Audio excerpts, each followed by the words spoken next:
every Toronto resident, I'm sure, I remember April 23rd, 2018, so vividly in all of its horror. Our entire city was rocked and saddened by the heinous act of violence that took place right in the heart of North York. There was a terrible loss of life that day, there were life-changing injuries, and there was a loss of innocence for our city. All of that happened 3 years ago, but the passage of time has not dulled the searing impact of that terrible tragedy. The suffering and the pain continue to follow us. To this day, I'm still overwhelmed with anger and with sadness that 10 innocent lives were senselessly lost and 16 more were needlessly altered forever. Not to mention the hundreds and thousands of lives of family, of friends, of co-workers, and of many other people who also suffer to this day. We cannot and we will not forget the memory of those who were taken from us by this cowardly and deliberate attack. Renuka Amarasinga, Andrea Braddon, Geraldine Brady, Sohee Chung, Anne-Marie D'Amico, Mary Betty Forsyth, Chulmin Eddie Kang, Ji-Hoon King, Munir Najjar, and Dorothy Sewell. Councillor Fillion and I will pause now, with many of you at home watching us online, for a moment of silence in their memory.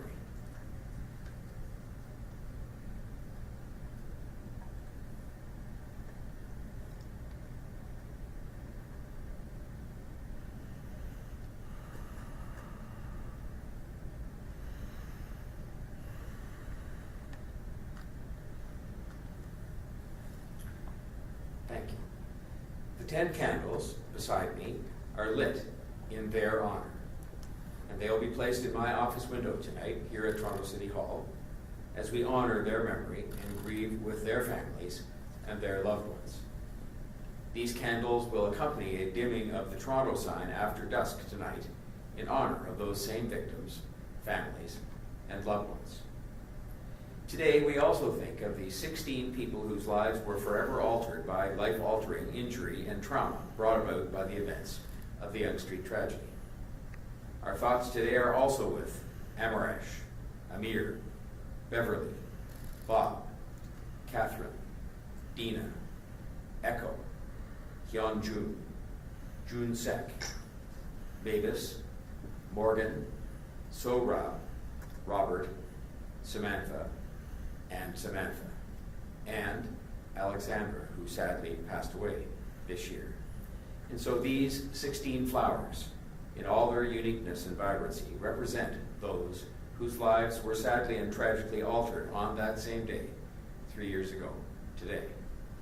I know I speak for the entire city when I say that we hope that to the greatest extent possible, they, the 16 of them, can live full and healthy lives, supported by all of us as they try to move forward from that tragic day 3 years ago. We will not forget all of these victims that we lost, those who were injured, and their families and friends. I know that earlier this year, the judicial proceedings opened some still fresh wounds, but also hopefully offered some relief to some. But in no way did that process or its outcome take away the fact that lives were lost, families and friends and others. The city itself is still hurting. Make no mistake, these lives were robbed at the hands of misogyny and hatred for women. It is in this recognition of what lay behind this tragedy that we are able to truly fight against this and any form of hatred in our city. It has absolutely no place in the city of Toronto, and we must all fight it wherever and whenever we see it. No matter how small the act, no matter how short or isolated the comment, this kind of hatred always starts somewhere, and we have to deal with it where and when it starts. I am committed to this, and I know that the residents of this city share that same sentiment with me, and I know that we will act together to be vigilant and to be proactive in this area and fight this hatred with all that we have. Before I finish, I do want to thank the residents and bystanders who helped on that day and who continue to honor this day with us, as we will continue to do each year. A lot of those residents and bystanders offered critical first aid and human comfort in those first grim, terrible moments on that day 3 years ago. And of course, our eternal gratitude is also extended to all of the heroes that day who served so valiantly on the front lines, as they do every day, but that day they were called upon to perform in a particularly heroic manner. We will remain forever grateful to our police officers and our paramedics and our firefighters, hospital staff, and special constables. This was something that impacted our whole city, and it transcended beyond North York. And while I know those affected by the tragedy, those whose hearts still ache in grief, while they will never find true closure, every year on this day, we will gather, virtually or in person, to continue to commemorate this loss and to support one another and to support our city. As a city, we want to remember and memorialize those lives and that loss with a permanent fixture. And I thought I would update you just briefly on that, because I know a lot of people are wondering about that process. Our plans for a permanent memorial are continuing to move forward. The city has completed its initial consultation with the families and others most impacted upon by this tragedy. A Yonge Street Tragedy Memorial Advisory Committee is being created to deliver a final report to the City Council by the end of this year. And while I understand that this process has taken time and will take more time, we want to make sure that we do this right. So thank you to one and all, especially those most directly affected by this. Thank you for your patience.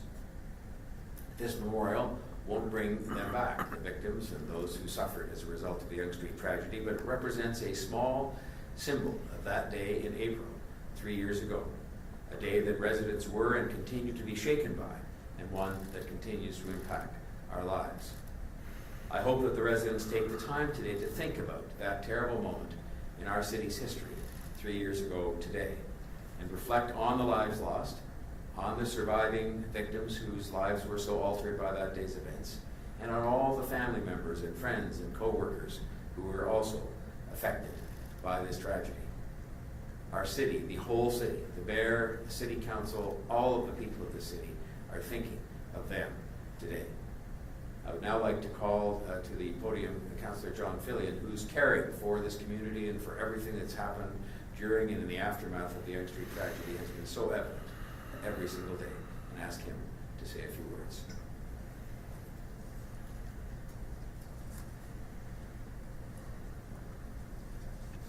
Thank you. April 23rd, 2018 is the saddest, most traumatic day in the history of Willowdale.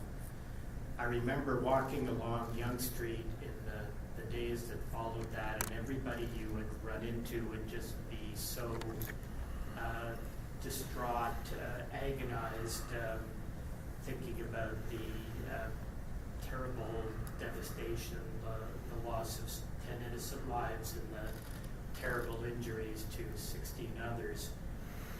But along with that trauma came something remarkable, an almost spontaneous desire to honor the victims with an outpouring of love for them, but also a real desire in the community to comfort one another, to look after one another at a time when everybody was obviously had suffered so much and people were suffering so much. And that's how I choose to remember those days, and it's how the community continues to honor the memory of those who lost their lives that day.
I always get nervous right before we start.